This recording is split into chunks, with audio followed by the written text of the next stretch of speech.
Looks like. Yeah. Okay. Are we ready? Oh, no, Mr. Kramer's going. No, it's. Thank you.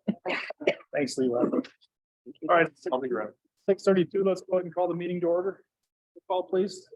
Elton, Here. Nystrom, Roll call. Melhouse, Here. Stephen, Richard. Here.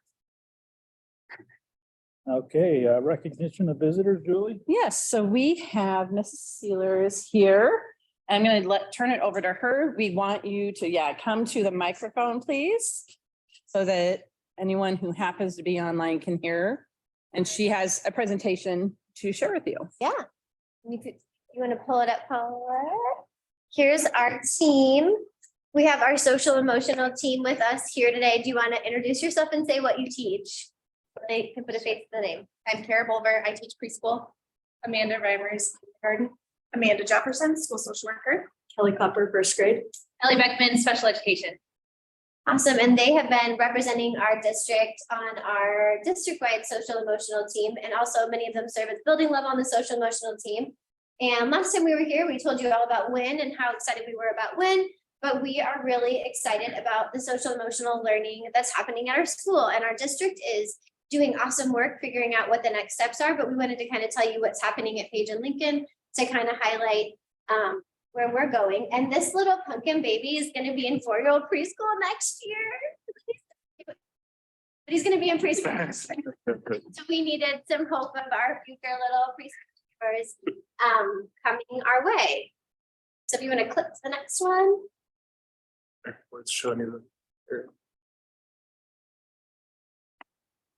Awesome. So when we look at social emotional learning, I know there's a lot of buzzwords out there right now, but really we're looking at positive and effective relationships and interactions. So we're thinking about those behavior skills, that leadership, social skills, emotional literacy, anger and impulse control, and problem solving skills. So when you think about those things, I think if you click to the next slide, those are all things that we want our kids to have. And sometimes we hear things like, well, kids should just know. They don't. Right? Like we all have big emotions, even as adults, sometimes we don't know how to handle that. And so we really want to teach kids when they're young how to healthily do those kind of things. So when we think about our graduate, all of those items in there go into the social emotional learning that we're starting already with our little pumpkins. We wanted to bring them here tonight, but many of them are fed early. So we have some videos of them later to show you. But we wanted to communication is huge for our friends. We teach them really explicitly how to engage with a peer, how to get attention, how to follow through with attention, problem solving, critical thinking. How do I solve a problem? In their world, they are crushed if somebody says they don't want to play dinosaur transformers at recess. So what do we do when that happens? We go from there. It doesn't mean they're mean. It means that you just need to be assertive and ask for what you need, or you need to find something different to do. Self-awareness. When I'm loud and I invade people's personal spaces, I need to learn that my friends don't like that. They like their own personal space. All of these pieces of a portrait of a graduate are things that we work on with social emotional learning at the earliest age levels. Want to click it for me?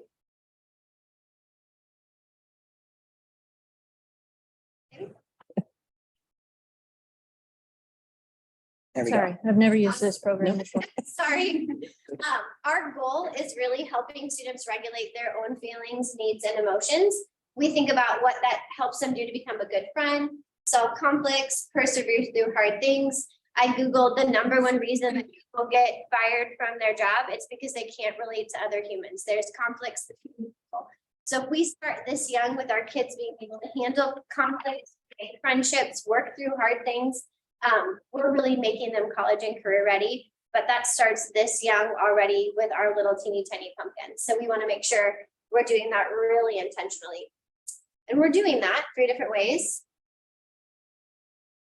Yeah, awesome. We're really teaching with embedded opportunities to practice. So we are explicitly teaching. You need to turn to your friend. You need to touch them on the shoulder, make eye contact. And when they have eye contact with you, you can say, Kara, do you want to play with me? We are very explicit because some friends don't know how to do that. And we need to be very explicit in that. And then we have the opportunities for them to practice those things.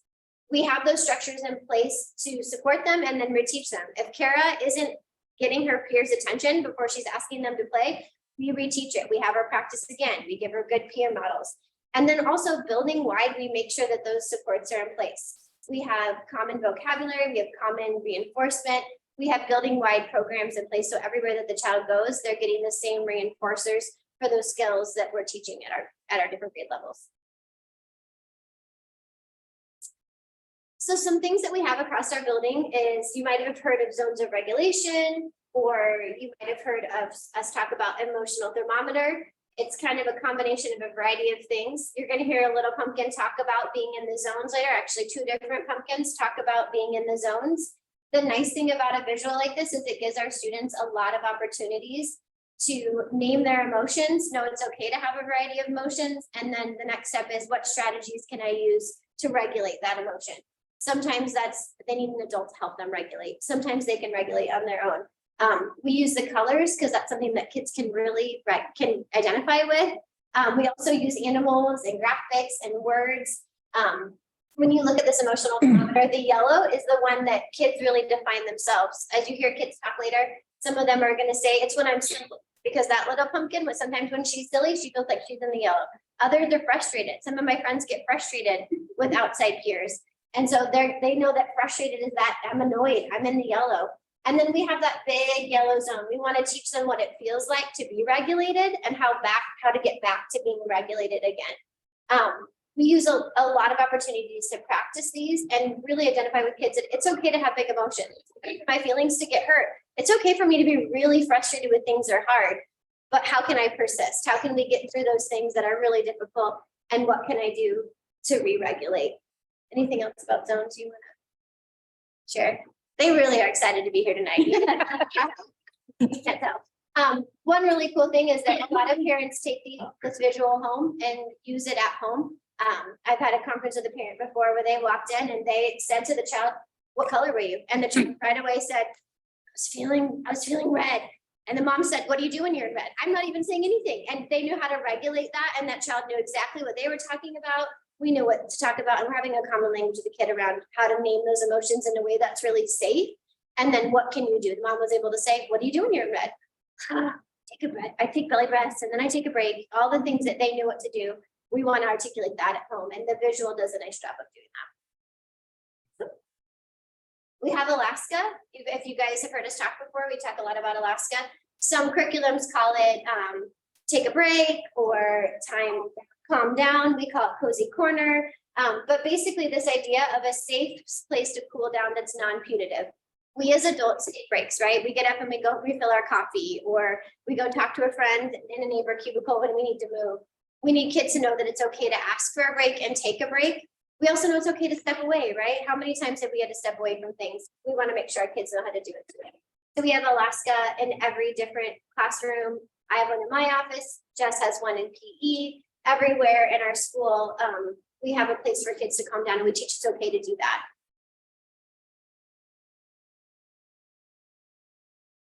We also really have some aligned teaching that we do across the building. We use the CARES mantra, which is from Responsive Classroom. And so it's being cooperative, assertive, responsible, empathetic, and using self-control. Our teams have kind of identified animals. Our kids really identify with animals and their traits. We have learned that cats are not that cooperative. So while it's great alliteration, we might change the animal in the future. But these are the things that we have along the way. You know, when we talk a lot about being assertive alligators, this is one that our kids really identify with. Our TK teachers teach aggressive anacondas and passive pandas that go along with it too, so that kids really understand where the scope of that is and naming their emotions. And our TK teacher was just talking today, and she said they even notice it when they're reading a book, and they'll say, "Oh my gosh, they were aggressive anacondas. Yeah, they should have been assertive alligators instead." And how do we advocate for what we need and ask for that and problem solve? We spend a lot of time teaching that, but also reinforcing that, naming when we see kids doing that, or when they're not doing that, and giving them something they connect their learning to. Now we want you to watch some of our really cool kids. And there's no volume. There's no, yeah, Hold on. right. We'll work on it. We'll figure it out. They're doing a great job of singing though, just. District SEL team is trialing some different. There we go. I'm gonna start over. So anyway, they really 1 to 6.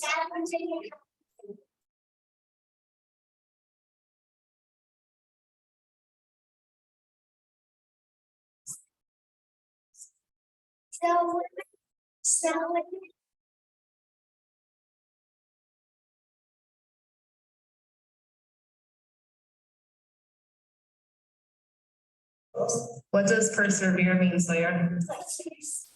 How can we persevere?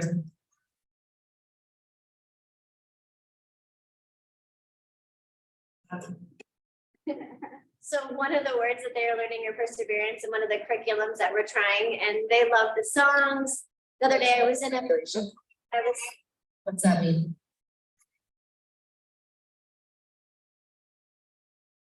Okay, what's another one?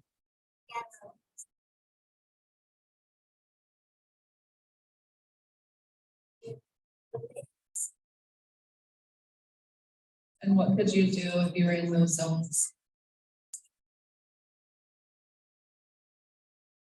you can tell kids know what to do and how they're first naming their emotions is the first step. And then what can I do if I have those emotions and feelings, and it's okay to do that. It's okay to do those things. Also, when they're teaching and doing other things, Amanda was teaching the other day, I was watching her teach writing, and it was a hard sentence. And she's like, what do we do? And right away, since we persevered and other sayings, and they like knew it right away. We can do hard things.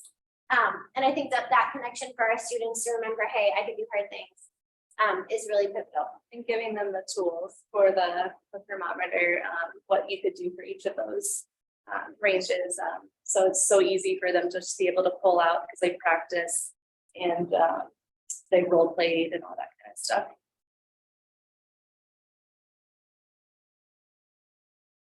What does give me 5 mean?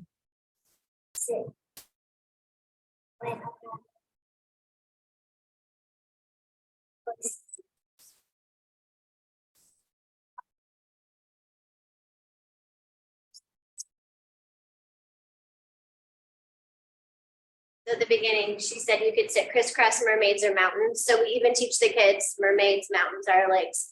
Visually amended that for a second. So we teach kids how to sit and how they can control their body, and it can look different, but you need to decide what that looks like. And that's why we teach the very specifics of what Give Me 5 looks like for our students. So describe Alaska.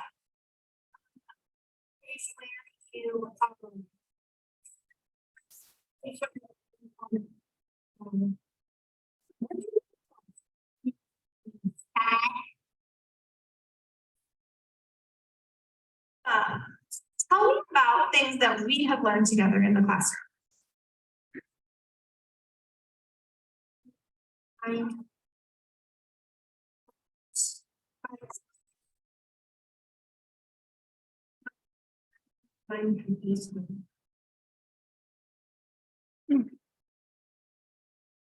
Movement. And what did we talk about today in our class? And also saying good self-talk. Tell me about the emotional thermometer. On the bottom, it's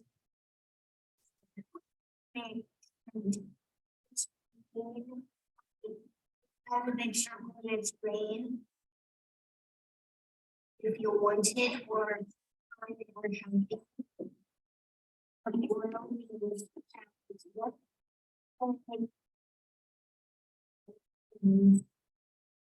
you're worried, you're rushing, you're not taking your time. When the top one, program one, it means you're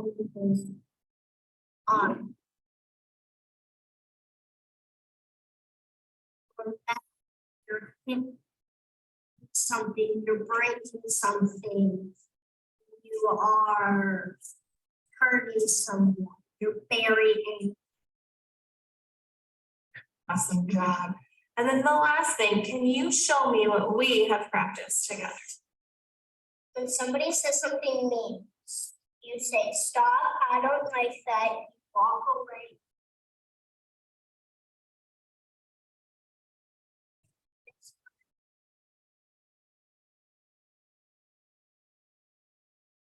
So if you didn't hear her, she said, when I walk away, I can say something positive to myself. We've been working on positive self-talk a lot, so she turned away from the camera, you couldn't hear it.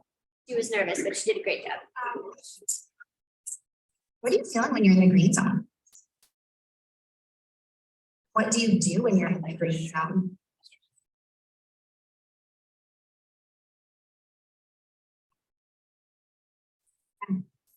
To be good to friends, that's right.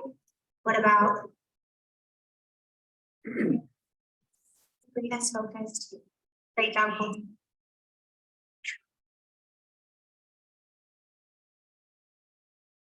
Why did we go to Alaska?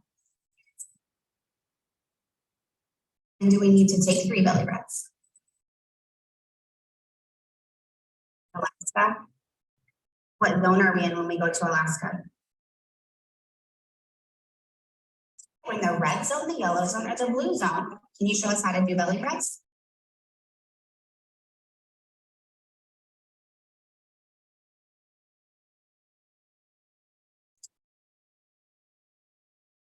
How do you know you're ready to go back? Feel better. What zone are you in when you feel better?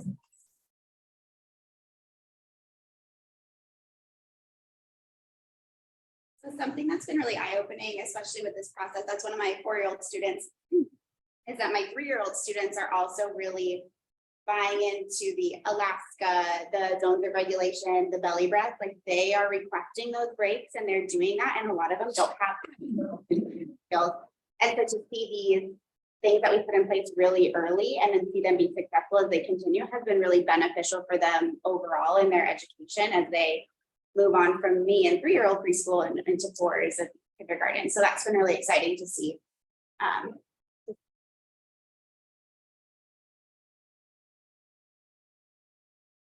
What questions do you have for our team?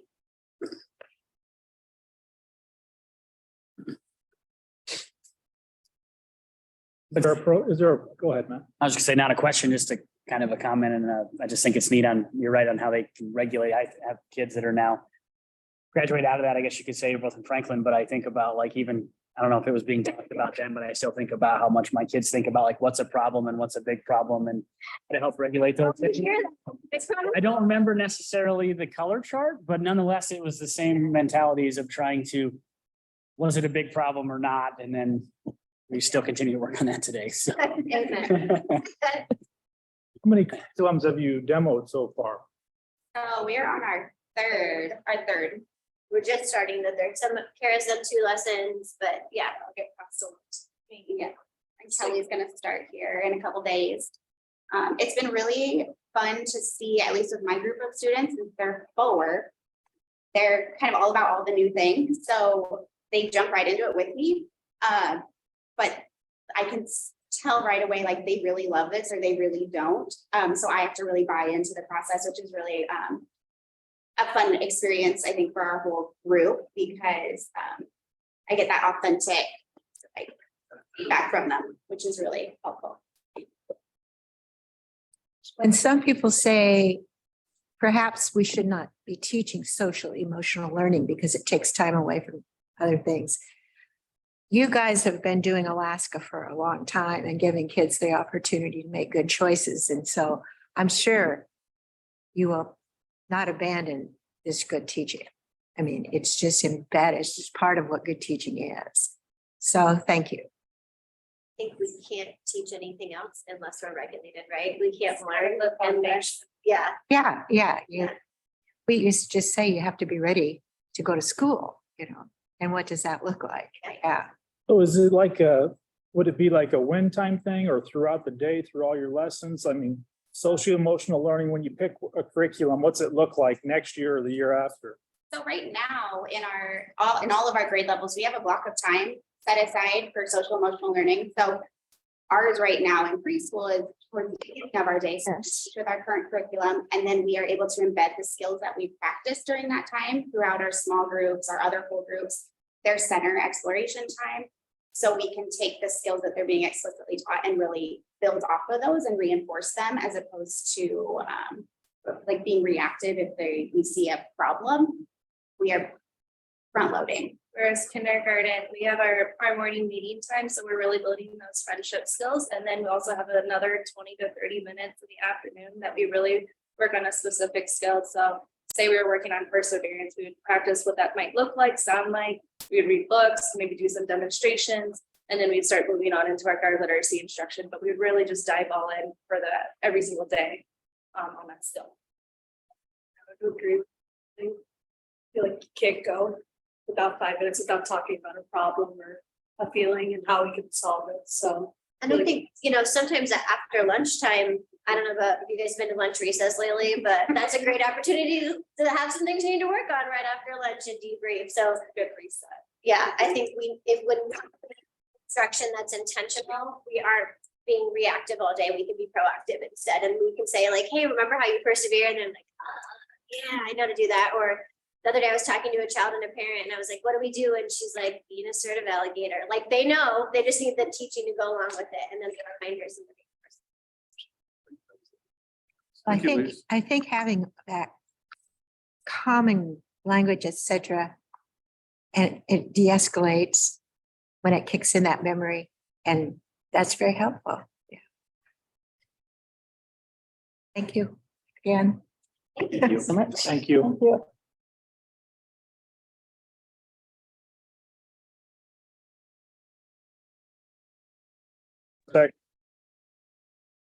Second. Any questions on the agenda? Hearing none, all those in favor, aye. Aye. Opposed? The amended agenda passes. Hearing of delegations. Anybody here today? I don't even have Hutton today. Okay, on to the consent agenda, routine business. I'll move to approve the consent agenda, but I'd like to pull off on personnel recommendations, Ashley Driscoll and Lily Ferguson. Okay, we have a motion with those two exceptions. Do we have a second? Second. Any questions? All those in favor, aye. Aye. Opposed? Motion carries. Now I will move to approve Ashley Driscoll as preschool teacher for 2023-24. Can we do them both at the same time? No. Kalen, I'll second that. Have a motion and a second. Any questions? All those in favor, aye. Aye. Opposed? With Jeremy abstaining. And now I will move to approve the hiring of Lily Ferguson as a BEEP associate. No. Refrain from voting. Second. We have a motion and a second. Any questions? All those in favor, aye. Aye. Opposed? Abstain? Refrain. Yep. That's okay. Motion carries. You're abstaining. Oh, abstaining. Okay, now we're on to discussion items. Fast testing update. Okay. Okay, good. Okay. I'll pull this one up. We finished fast testing the first week of February, so it feels like a long time ago. We just haven't had a chance to bring it to you yet. Our fast testing is the screening process. I always explain the same thing about every 3 months. It's a screening for literacy and math. It's a quick snapshot of our kids, but we use that to make database decisions and to think about how we can adjust for students. We're looking for student growth. And if students aren't growing or there are some surprises in that data, then we dig a little bit further because it really isn't a diagnostic measure. It doesn't, it gives us kind of limited data, but we use that then to dig in as teams at each grade level. Those are the conversations I wish you all could hear because our teachers really do talk very deeply, kid by kid, about the growth that they're seeing or issues that they're seeing and what we can change or alter to support each student at all levels. So our data has quite a bit of celebrations in literacy from fall to winter. There are some places there where I added in the Iowa winter data because across the state, we're really watching our K-3 data very closely, and I get updates on those at my monthly curriculum meetings with some concerns about kids, especially our youngest learners in the pandemic hit, as we watch and see them grow and make gains. So In our data, our kindergarten data is very, very strong, and our teaching data, some of the strongest data that we've had with this assessment. And it holds. A lot of times we see some dips from grade level from fall to winter, but most of our grade levels have held. In fact, all of our grade levels on the CBMR, when we think about accuracy and decoding and those early reading skills, have made growth. And a lot of times we see a dip at second grade, but we've got some good growth in those students and their accuracy and their decoding skills, as well as how they're applying that as they read. And the A reading on the right-hand side is that broader measure. And we've had lots of conversations. In fact, in our vertical PD time today, we were talking about all the different components that go into literacy and reading, and what it means to work with kids on figurative language and semantics and different word parts and Greek and Latin roots, and how that all plays into a factor once they can decode the words, if they know what all those things mean.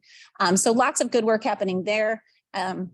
Again, it's fall to winter screening, so we dig a little bit deeper after that, but lots of good growth and celebrations that we've had with our teams as we've unpacked that literacy data and data days in the last couple of weeks. And then the second one, you scroll down, is our math data. Annie Carpenter has worked very closely with our teams and continues to about what this data means and how we can unpack that. And A math is similar to the A reading in that each kid gets a little bit different version of the tests. It's adaptive, so it's kind of hard to know what they're getting or what's happening.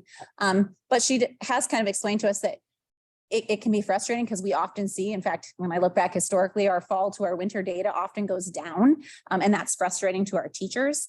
She's explained that measure is really, they have what the fall benchmark is and what the spring benchmark is, and winter is set to just assume that they've learned half of the things they're supposed to learn. However, as math spirals and grows, they might not quite be there in the same ways that it would show on literacy. So she's expressed some frustrations in working with other districts too, and kind of unpacking that when you go down in winter. The celebration for us, when we looked at our data, then we dug back historically, and our data is higher than it's ever been in winter, even though it does go down and there are some things we're trying to unpack there. We feel like there's progress when we think district-wide. We have higher performances than we have had the last 3 years. I'll just leave that to you for questions. So the 5 through 8 math, those numbers 57, 49, 52, and 54, those are higher than. They are higher than they have been in the past, which I know is not where we want them to be.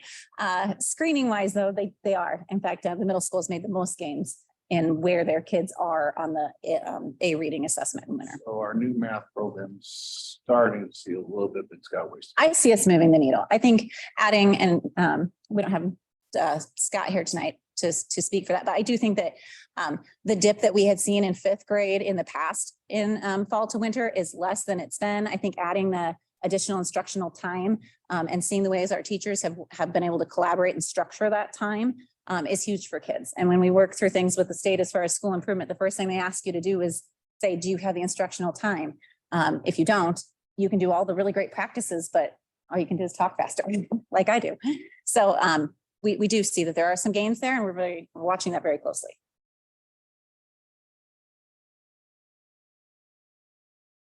Questions from board members? Thank you. We'll be back in spring. Okay. Nutrition fund report? Yeah, Laura King is here to present our nutrition fund report. Good evening. I got your data from like the beginning of school till Friday, last Friday. Got the enrollment, meals served, paid, reduced, and percentage of free and reduced on here for you. High school, so far this year, we've served 37,999 meals. Middle school, 51,782. Franklin, 39,894. Lincoln, 13,700. And I apologize, I realized I had forgotten to add Page breakfast numbers in there. So Page would really be 13,238. And nobody really realizes it, but we're the biggest restaurant in town. We've served 156,613 meals so far this year, and that's 1,373 daily. Our Cafe au Lait sales year to date are at $71,236.75 for a daily sales total of $624.88. And if we stay on that track, that'll be a record year for us. I think we'll end up around 112,000. And we've been around 90. The other high year we had was 90,000. We've added 14 new lunch items to our menu this year. Some of them have worked, some of them have not. So some of them you probably won't see on the menu again. 4 new breakfast items. The strawberry pancake bowl was pretty well received. I'd say all those breakfast things. Of course, who doesn't like chocolate donuts, right? Well, all kids love chocolate donuts. I try to be involved with teachers and students in classes as much as I can. Mr. Brevard had asked me to speak with his, I believe it was his marketing class for semester. And so I talked with them about the requirements, the nutritional requirements for the Cafe au Lait, and they were wanting to suggest some new items. And so I let them, they did a presentation to the high school cafe staff. And based on their feedback, we've added French toast sticks, Cheez-Its, granola bars, Chex Mix, goldfish, and BLT sandwiches in the cafe menu. And also I just have talked with Lindsay Hyman's class, and we're in the process of doing a similar project with them as well. November, we had our DE administrative review, and that's all attached here for you. There was 4 corrective actions, 8 technical assistance, and 13 commendations.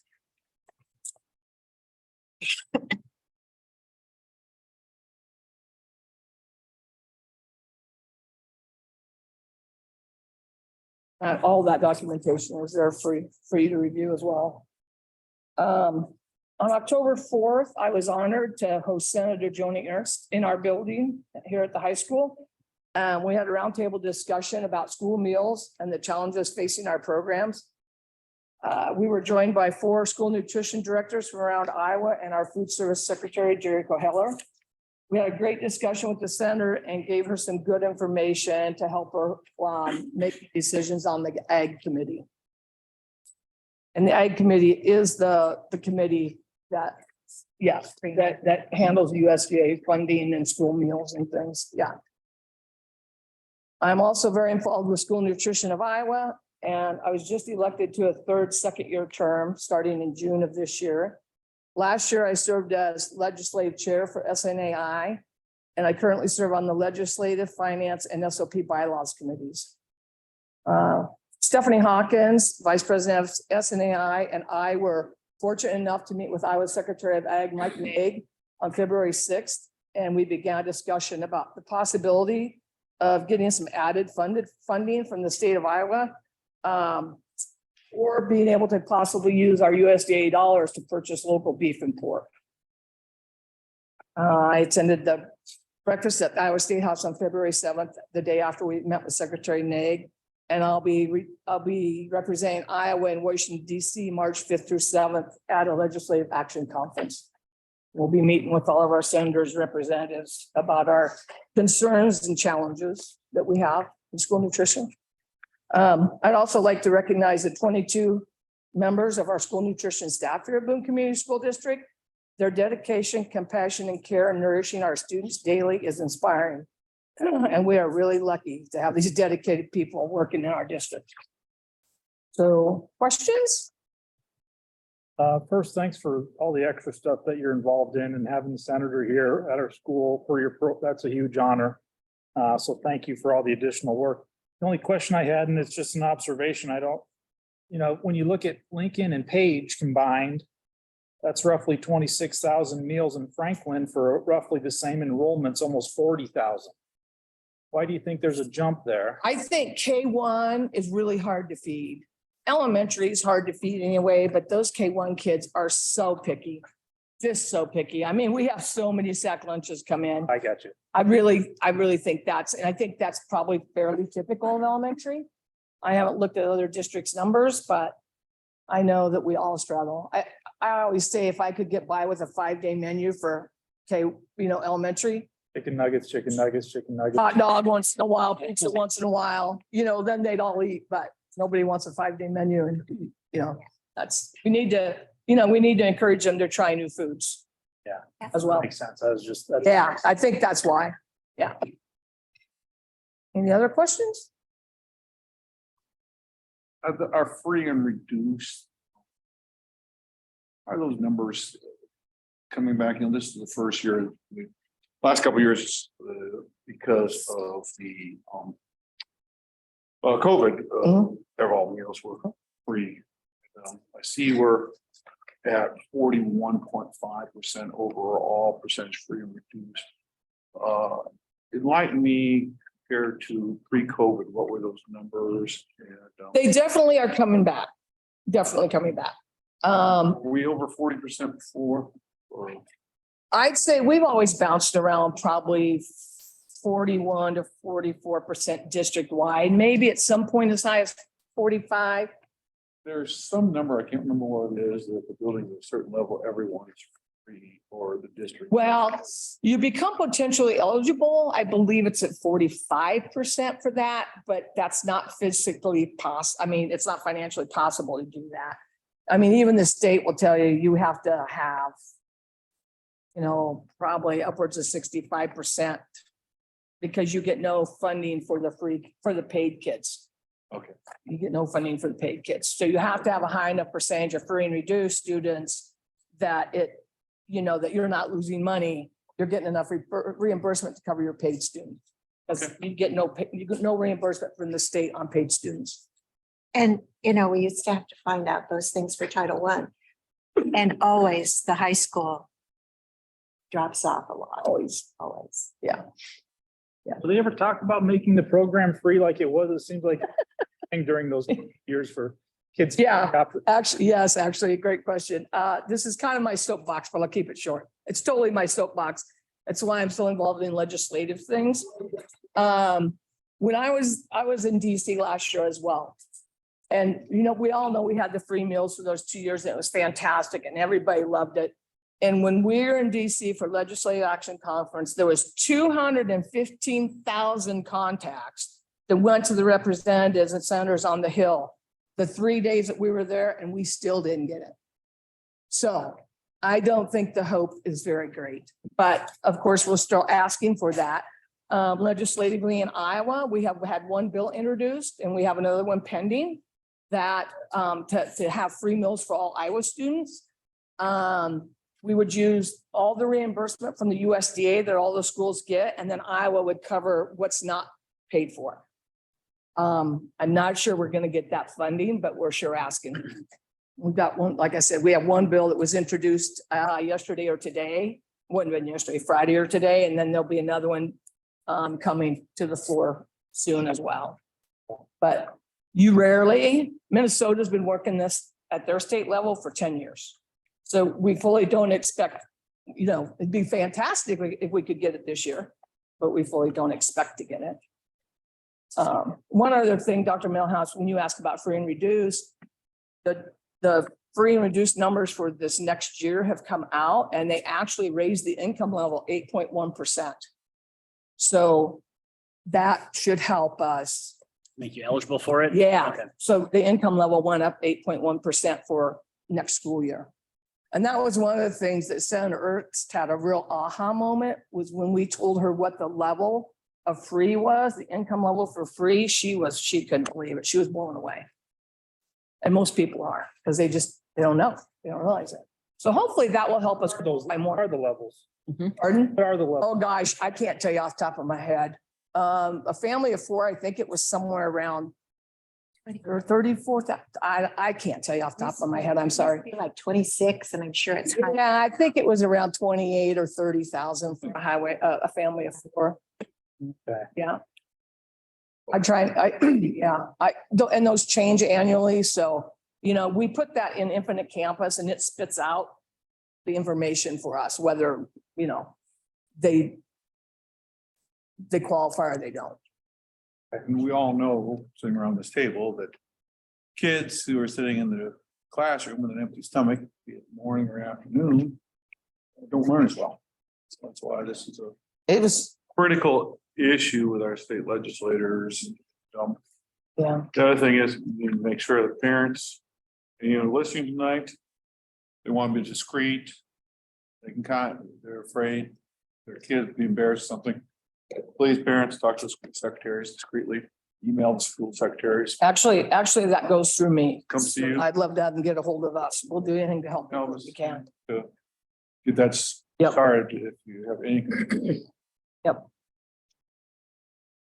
Any other questions?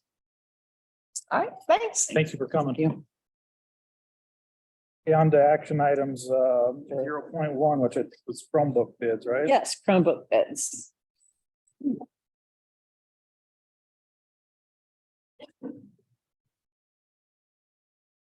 have the spreadsheet, Paulette? Yeah, if I can It's all whipped up. get back up there. This one's pretty straightforward. This is just our annual Chromebook refresh. So children coming into fifth grade and coming into their freshman year, that's when we replace their Chromebooks and give them an updated model. We requested bids from several companies. They were due today at noon. This is what we received. Blue Ally is the lowest bidder. They've won the last two annual refreshes, so we're comfortable with that. Next closest was Embark. They were only $1 more per unit, but a little bit more on the licensing cost. So anyway, Blue Ally seems like a good recommendation. Any questions? How many did you get this year? That's 366. So we just pulled the enrollment from Infinite Campus and then add, I think I added 5% extra just because we have some kids that enroll late or breakage, that kind of thing. And getting these is not an issue as far as timelines and everything. They're in about 3 weeks, so we'll be in good shape. Accept the bid from Blue Ally. We have a motion. Is there a second? Second. We have a motion and a second. Any questions? Hearing none, all those in favor, aye. Aye. Opposed? Motion carries. Thank you. Okay, on to 0.2, which is consideration for out-of-state travel for employees to attend learning and the Brain Conference in New York in April. Yep, and I believe there are 3 individuals that were planning to go. I think it was Scott, Aaron, and Meg, but I'm not positive. But it really aligns well with our structural framework that we've been doing and the work that we're doing with the district. So that was something that we thought if they went and could go to this conference and come back with the pieces that they learned, that would be good. This is a conference that has been attended in the past by individuals from the district, from my understanding. That's what was shared with me.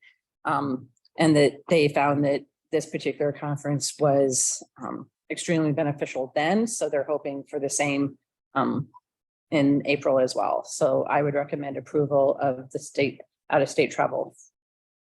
Could you state again who was going? I believe it's Aaron and Meg Onning and Scott Kelly, I believe. Basically our middle school. They're middle school right now. We had tried to do some secondary, like as secondary, but the timing of this one for high school didn't work out well, did it, John? Tried. It's a little sad, Yeah. but we were excited to go, but it's over prom weekend. So So, it missed me too much. yeah. Prom. We originally had both middle school and high school, but the timing this year doesn't jive with our calendar. Any other questions? And I assume we have the money for this set Yeah, aside. absolutely. Yeah, it's part of our PD funds that we actually need to spend down. So yes. Move to approve the out-of-state travel for employees to attend the Learning and the Brain Conference in New York in April. We have a motion. Is there a second? Second. Motion and a second. Any questions? All those in favor, aye. Aye. Opposed? Motion carries. On to 0.3, consideration of out-of-state travel for teachers to attend Midwest Symposium and Leadership Behavior Disorders in Omaha in February. I'm actually going to let Pam go ahead and speak to this if you don't mind, because you're familiar with this particular symposium, so. So this is the premier conference dealing with behavior disorders, behavior interventions. It's heavy in special education, but not all special education. It kind of goes the gambit. And we have a teacher here at the high school who was going to come to another conference in the fall, but wasn't able to make it. And so she's very interested in behavior supports, and she would be a great person to attend this. I would also like to attend it, but I'm attending a riveting finance conference. The only person jealous of that is Paulette. That's right.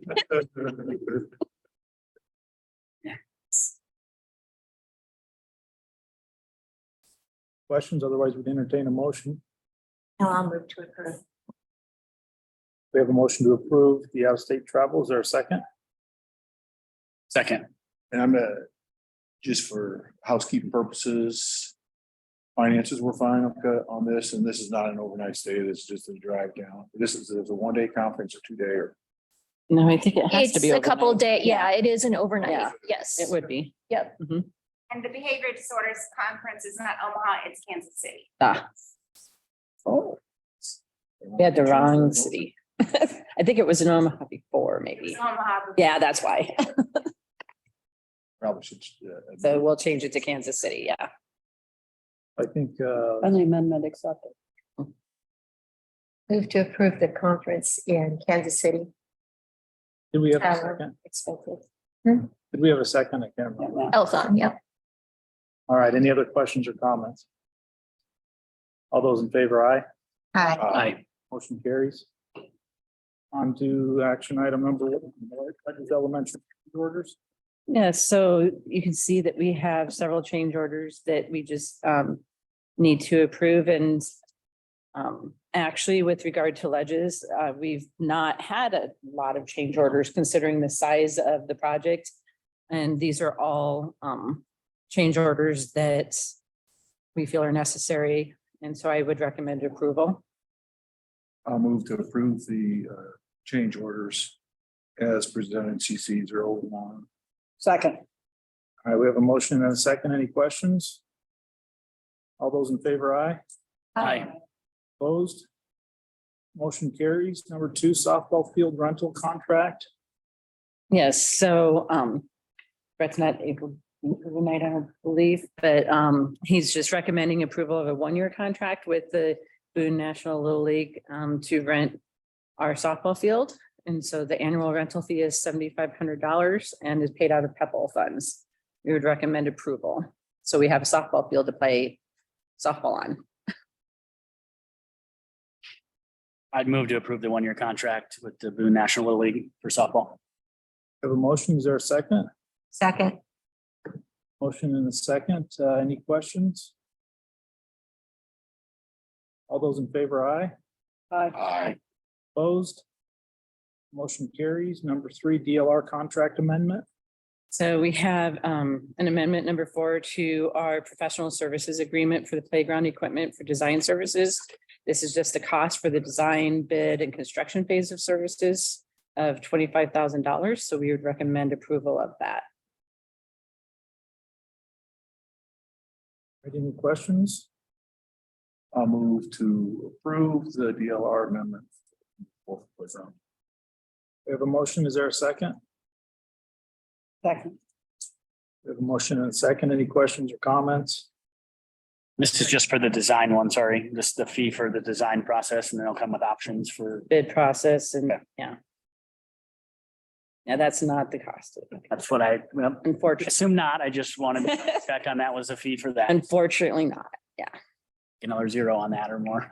So. Other questions or comments? Hearing none. All those in favor, aye. Aye. Opposed?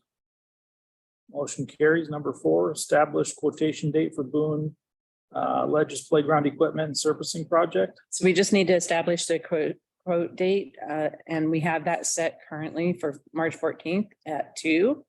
For our playground and surfacing, we have it designed, we're ready to move forward. So this is just setting the date to be able to accept the bids. And then on the 20th, so Mhm. that part will be presented to the board. Right. So just to Matt's point, what is their budget? What's their estimate? 655 is. the Five, next one, we're right? 575 is kind of the goal. But we That's the added, goal, but then we but added it's 655, isn't it? another 100. Yeah. They're gonna come in under, yeah, with the Oh, Mhm. 675, but we're looking Yeah. at about, How much we're money is hoping left it for comes in about 655. We will exhaust Pearl okay. and we'll need to use some other funds. Yeah, there's only, at the end of this year, we'll have 575 in Pearl, Right. That will So- be exhausted. 575. $1,000. Yeah, Mhm. and And so we're gonna, it'll be about 100,000 more than that. Which is much better than what we were at a little while ago, so. All right, we'd, Move to establish the quotation date for March 14th at 2 PM for the Boone Playground Equipment and Surfacing Project. we have a motion. Is there a second? Second. We have a motion and a second. Any other questions or comments? Hearing none, all those in favor, aye. Aye. Opposed? Motion carries. Number 5, Crossroads Furniture Contract. We actually have Alicia here. Thank you for your patience. I appreciate it. And thank you for going by the microphone over there. Okay. Okay, that's fine. Yes. If you wanted a paper copy, here it is.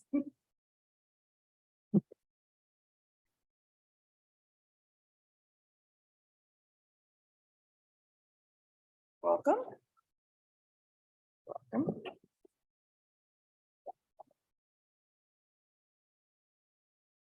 Okay.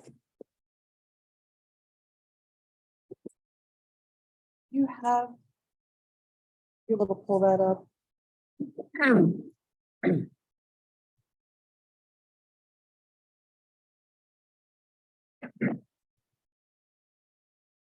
There's a.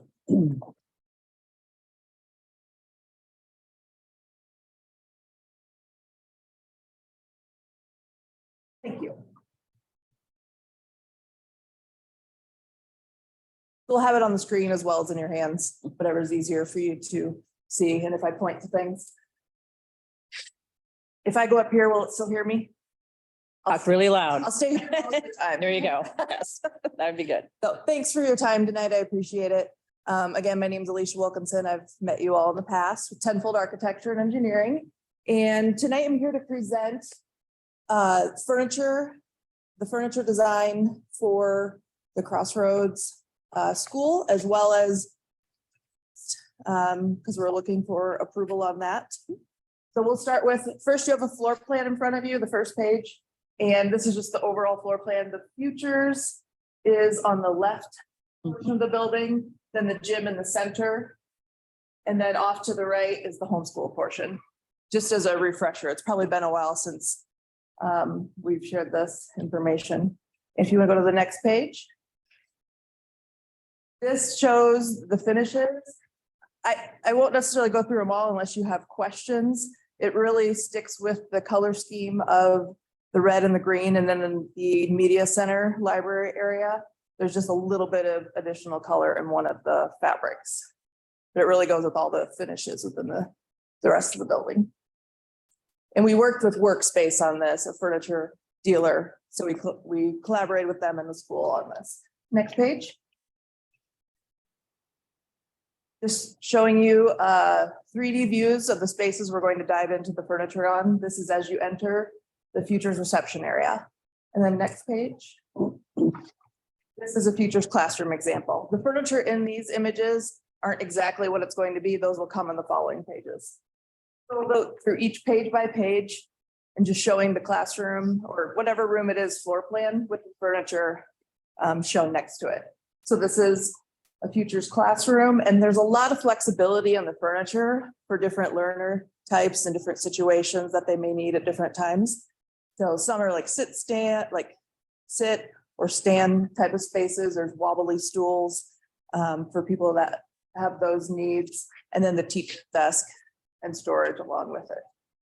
So that whole table, you can kind of see that there's like a little wavy part. They could all be separated into 4 tables instead of just the one. So, yeah. Good, good. Same thing for the a rectangular table there, Yeah. Rectangular. third one below it too. This one? No, in between. Right there. Oh, Yeah. yes. They could be separated as well. Yes, they can be separated. Yep, that's correct. And then there's these elements here that are more comfortable seat. Kind of a poofier, softer, soft seating sort of material. All right, and go to the next slide. This is the associate classroom, similar furniture like the other space, just less of it. And like we talked about before, these 2 tables can come apart and then these 2 can come apart. Was that the real color of green? Um, Because it looks kind of. this one? Yeah. Green.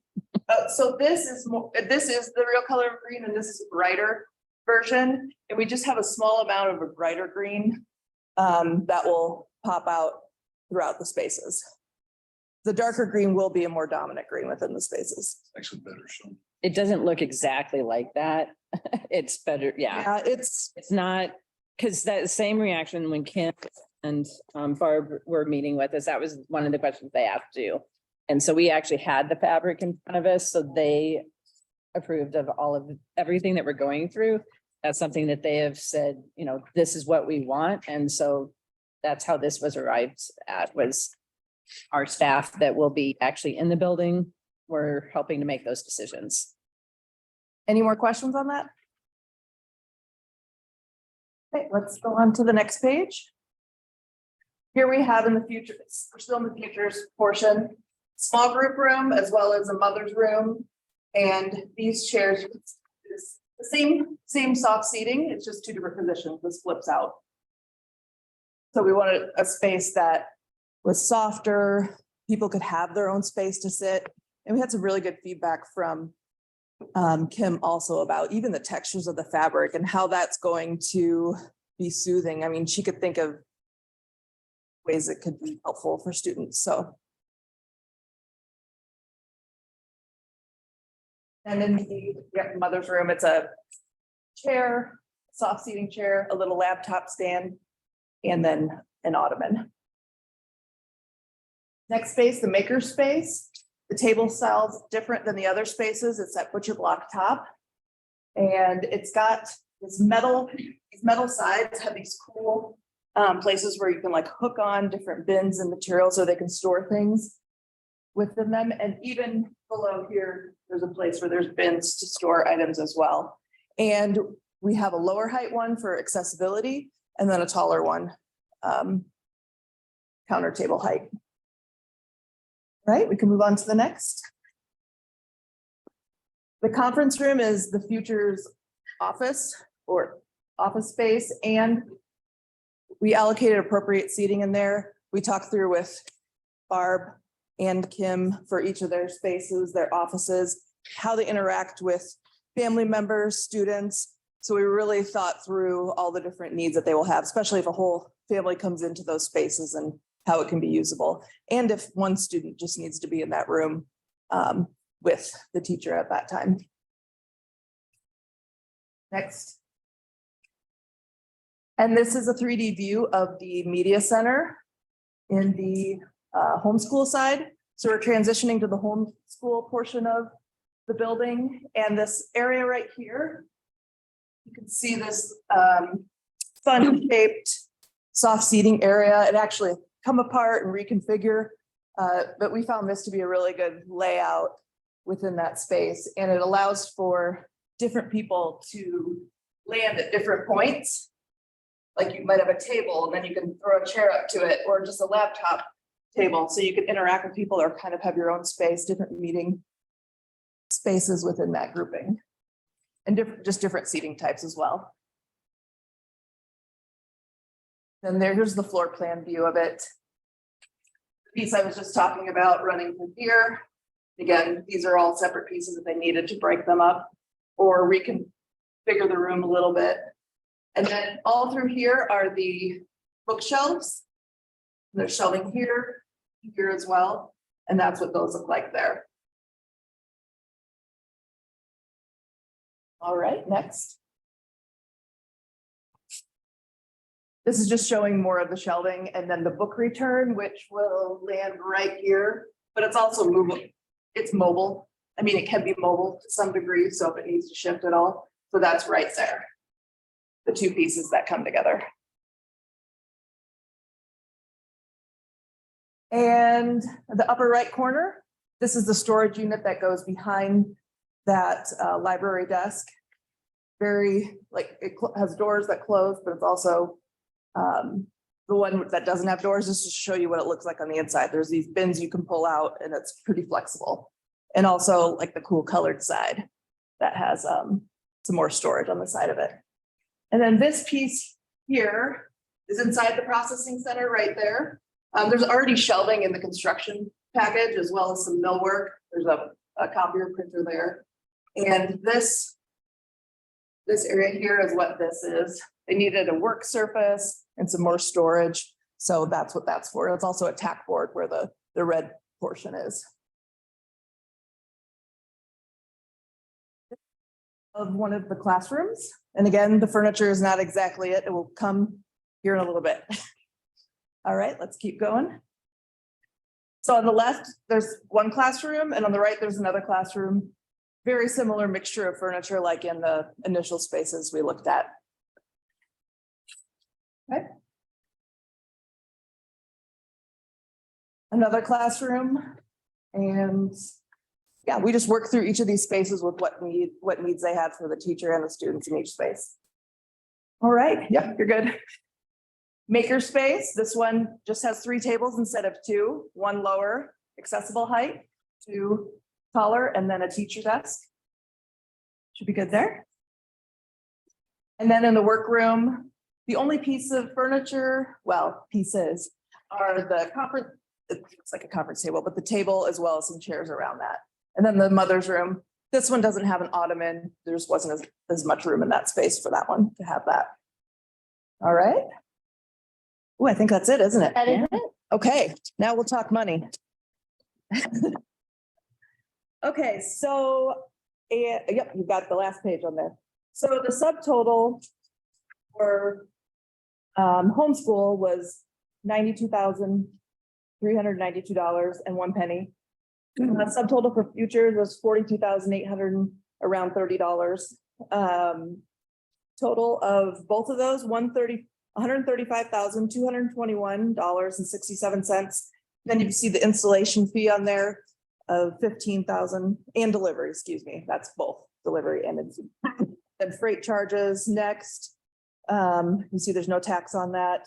Then the grand total, which actually is less than what we thought it would be. The original estimate was 162,000, and we even got it under, and we still had to add other things within the scope that we hadn't accounted for from the beginning. So we're able to get it down to $152,585.67. What's the contingency? Thank you. Good segue. So this is if like a building's not done in time or the furniture needs to be stored, just accounting for that. So that's the furniture dealer if things happen. They had a lot of things arise during COVID that they had to make shifts like that to have a contingency. So We have to pay that unless we actually. yes, yeah. Stored, we can't find any place. School to store. Yeah, I mean, I'd have to talk with Workspace about all the details, but yes, if there is no place to store it, or the building's done late, something like that, that's what that would come into play at that time. So. I'll move to approve the workspace bid of $152,585.67. Okay, we have a motion. Is there a second? Second. We have a motion and a second. Any questions or comments? Just had a question, I guess. Yeah. Sorry, too, before we get too far here. Yeah. Obviously, the contingency number is great. It's in there, but I mean, when we order what does the timeline look like far as, okay, this is what we want to go with. We order it. We know the building's going to be done in X. I mean, Yeah. talk about delivery and such. I mean, if we order it and then pick the delivery date, we're probably not going to run into that contingency. So I'm just asking, when do we plan to order it? And Yeah, good question. It's being ordered over spring break time. Okay. So then, substantial completion, which would also mean the punch list time is June 30th. Installation, of the furniture would be expected to start beginning of July. company we buying it from is going to install it as well, I assume. Yeah, they'll take care of all of it. Yep. And if there's any issues, they'll take care of the district as well. Julie, right now, last word that I heard, the last meeting was Crossroads was still on time. They are saying that their substantial completion is still on time for the June 30th date. The last that I have been told. And also just the point of clarification, the motion made was the 152,585.67. Is this considered a professional service? Or was there multiple? I mean, we just got a price from one vendor. Yeah, so I think the professional services of this was already approved and work like between tenfold. Yeah, I know. The, Don't have to seek multiple bids for No. professional services. Mm-mm. Is that why is that under that category? Is what, sorry? Well, like if we need a piece of equipment, we get two bids. But if we hire an architect, it's a professional service, so we can get one bid if we'd like. Generally on something that big, but I know playgrounds and furniture is We don't have, different. yeah, it's different. This all a state contract. It's all part of. Oh, the it's contract. set pricing. Yeah, Well, there's different ways to do furniture and we evaluated from the beginning, like what's the best course of action to go through and do this. As long as we're good on the, yeah, we're fine. Legally, if you're asking about the legal question of it, yeah, no, this is standard practice. Yeah, yep, yep. And you'll find when we do the playground for elementary, same thing happening, so. I think we've got a motion in a second. Any other questions or comments? Yeah, I do. I look at that amount of investment in basically another school for the homeschool program. And I wonder how much time in a week that facility is used and all of that space and all of those rooms. And, you know, is it like every day, every seat's going to be full? Or because I just find that to be a surprise that it's more than twice as much as our. The reason it's more is mainly all the shelving that was requested for all of the different books and materials that we store.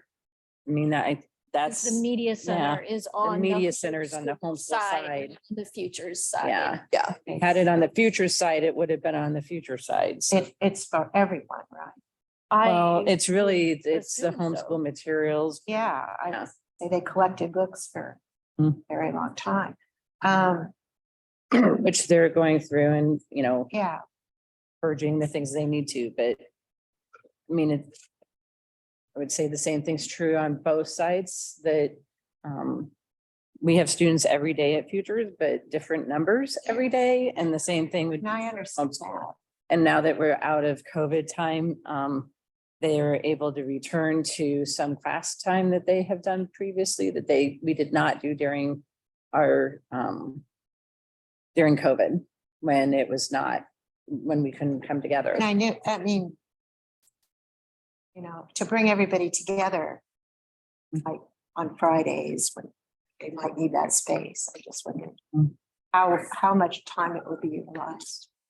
I was just curious. I can bring that For that amount to you after I have a conversation with Barb. Yeah. I don't have that off the top of my head, but I can tell you that. Oh, we've never housed it My other like this. I mean, well, we've always housed it, but Yeah. we've never had to create. There's quite a bit of furniture in our current space, honestly, like, That was a question. there's quite a What bit happens to We ready. put that up with, Jeremy, were you on the board when we did that? Was that before you? I was on when we moved from the rental downtown to the strip mall. Yeah, and I think we bought some new furniture that time. What's happening with all Mhm. that? We've talked about how we could repurpose some of that in some other locations. Yeah. Yeah. Instead of bringing it out here to this building. I'm just Not asking. necessarily here, but yeah. Yeah, different. I mean, Yeah, places throughout the, out to the yeah, crossroads. other places, yeah. And, yeah. But yeah, I mean, there's a fairly significant amount in the space that we currently have that, Well, the finance, yeah, Mhm. I don't know when to ask this question. It has nothing to do with this, so I'll say that. Okay. Is there any other questions I can help answer? Motion in a second. If there's any other discussion on this item? Hearing none, all those in favor, aye. Aye. Opposed? For coming. Thank you. Thanks for your time. On to number 6, project financing. Yes, so we needed to be able to review with the board some options that we have for financing the final portion of our current construction projects. I'm actually going to let Paulette kind of walk through that a little bit with you so that you can then help provide some guidance for that. All right. So obviously you're aware that the financing of ledges and the other projects has been done in phases. We didn't do it all at once. And so we're looking at that final financing option now for the last part of the project. And what we need to pay or to finish everything right now is about $5.8 million. And so we really have two options. One is to issue some capital loan notes that we would pay for out of PEPAL. We don't have, there's not quite enough capacity to do the whole 5.8. So we could issue about 4.8 million in capital loan notes and then use about $1 million of the sales tax revenue cash that we have on hand. The other option would be to issue more sales tax revenue bonds like you have done recently. Sales tax revenue bonds are a more expensive financing option than your capital loan notes, and it's an entire different process. So we would have to do another public hearing and things like that. I've been working and we've been talking with Matt Gillespie at Piper Jaffray to help us navigate all of these financing options. And so using capital loan notes would result in an estimated financing cost, which includes fees and the interest that you pay on the debt, of about $600,000. Right now, the capital loan notes are anywhere between 2.5% to 3% interest rate. If we go with the sales tax revenue bonds and start to pay that principal off immediately and not defer it, the transaction cost for that would be about $2.5 million. You could also opt to defer those principal payments for a few years, which of course is going to result in a higher interest cost over time. So what we would do my recommendation, the obvious financial, fiscally responsible option would be to go with the lower cost of the debt. So what we would do, we have about 1.1 million in PEPAL revenue each and every year. And we budget about $1 million of that to be spent on things like buses, our one-to-one Chromebook initiative, building repairs, things like that. So if we issue these capital loan notes in order to finance the rest of this at a lower cost, then we would shift that $1 million in PEPAL things that we annually budget for. We would shift that over and pay for that stuff out of sales tax until this debt is paid off. Sales tax and PEPAL can basically be used for the same things, the same purposes. But your capital loan note financing option is a lower cost option than your sales tax revenue at this point. Now, if you're looking at doing a, a $23 million project, then you don't have the capacity in Pepple to do that capital loan notes. The only reason we're doing this out of Pepple right now is because it's a lower amount. We just need about 5.8 million to continue to complete the projects. So my recommendation would be, as we discussed, to use the less costly capital loan note option to finance the remainder of these projects. Those would be paid off by June 1st of 2029, I think. So you pay them off quicker, which results in less interest also.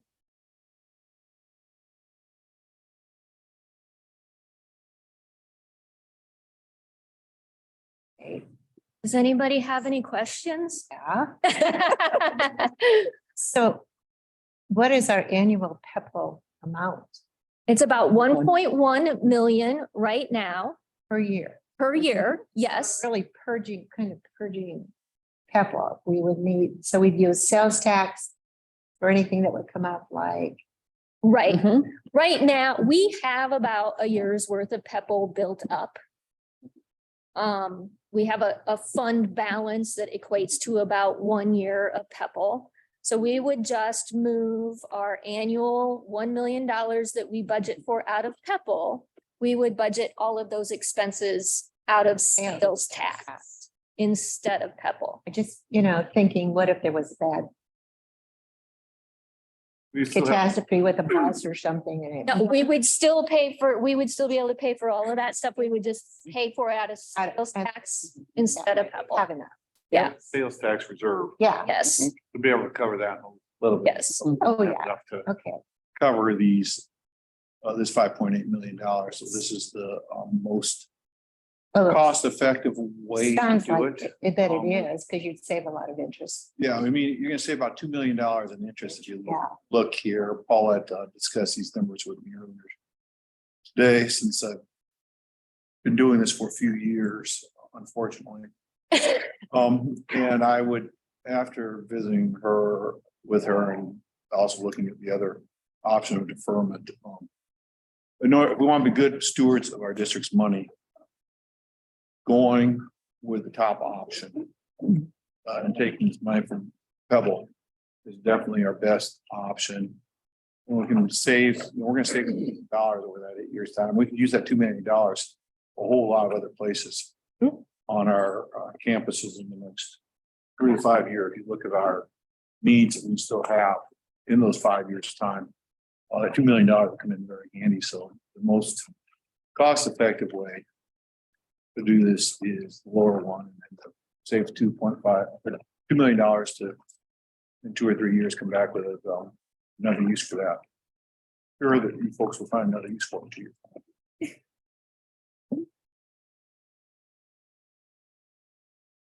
That just sounded funny.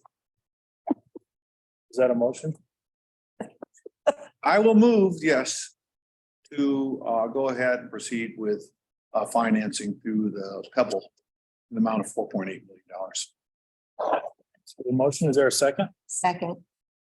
Any other questions or comments? I'll just make a comment in regards to, is when this project started or these projects started, I think as we bonded and had our vote and the community wanted it, we had a need as a district. I just want to make it clear on this, that we're not going around the community by doing it this way, taking it to vote again. We're looking at the most fiscal responsible way to finish these projects. Obviously, there was a lot of curveballs with COVID and inflation and everything with doing this. So that is, I guess, my big thing to the community is I want to know that this is the way to be the most fiscal responsible to complete these projects for our community and for our district by doing it this way, not by skipping over the vote, but being the most fiscally responsible to go this way. Correct.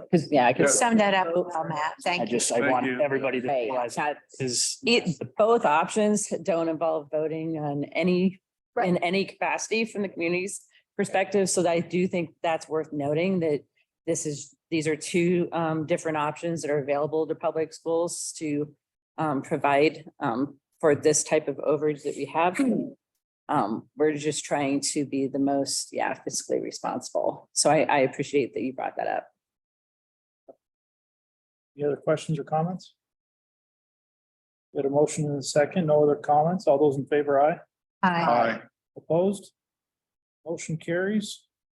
On the superintendent's report. Okay, so the board did have an opportunity to go out to Ledges and see the progress to date. So anyone who might be listening to the meeting, it's exciting to see that we're on target for an on-time start. And there's some painting that's already been completed, some drywall is up. There, you can actually start to see it coming together in some of the pictures that we've already been able to release to everyone. So that's really exciting. If you haven't been by Crossroads, that's also looking more and more like an actual building. So that's also exciting. And again, we're hoping to finish up that gym project after spring break. That's still the plan. So that's right now, both Crossroads and Ledges are on time. For those that have asked about the road work has begun. If you've been out that direction, you can see some of that road work that's begun, and they are confident that that will be done on time as well. By the substantial completion date is actually when Construct thought they'd be done. So substantial completion for Ledges is July 30th. And they anticipate that the road will be completed by that date, not even waiting until August. At least that's the last that we were told. So that's exciting. I was recently at the National Superintendent's Conference by AASA, and I wanted to thank the board for the opportunity to go to that. We were able to celebrate the Iowa Superintendent of the Year. That's one of the things that they do. Kristen Rickey is Iowa Superintendent of the Year this year. But then some items that I think will be able to provide to our community as a result of that is there are some resources that we can provide to parents and families around mental wellness and smoking cessation. Vaping is a problem nationwide, and there are some free resources that were made available to those of us that attended that we'll be able to share out in the near future. That I'm kind of excited about, actually, especially when I heard the word free several times. That always gets our attention. There's obviously a lot of sessions around recruitment and retention. We are not alone in the nation in trying to recruit and retain, and some great different ideas around how we might be able to recruit and retain staff.